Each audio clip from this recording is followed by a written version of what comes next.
د خوږ نبی صلی الله علیه و آله وسلم ارشاد دی پیژنئ د ګاونډي څه حق دی. که چېرې هغه له تا نه مدد غواړي نو د هغه مدد کوئ. که چېرې قرض غواړي نو قرض ورکوئ. که چېرې محتاج وي نو امداد یې کوئ. که چېرې ناجوړه وي تپوس یې کوئ. که چېرې مړ شي نو د هغه جنازې سره ځئ.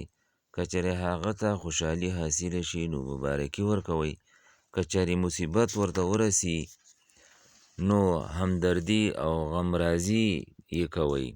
بغیر د هغه د اجازت نه د هغه مکان څخه خپل مکان اوچت مه جوړوئ چې په هغې سره د هغه هوا بنده شي. که چېرې ته څه میوه واخلې نو هغه ته هم هدیه ورکړه، او که چېرې دا نشي کولی نو دغه میوه دارنګې په پټه کور ته راوړه چې هغه ونه ویني، او ستا اولاد دې هم دغه میوه بهر ته نه وباسي چې د ګاونډي بچي د هغې په لیدو خفه نشي.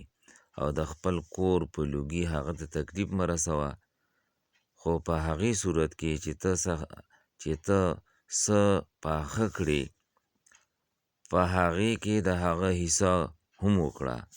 تاسو پیژنئ چې د ګاونډي څومره حق دی.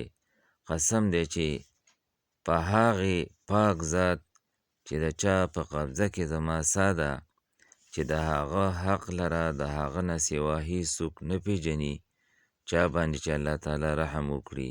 دا روایت نقل کړی دی امام غزالی رحمت الله علیه په 40 نومي کتاب کې. جزاکم الله خیر.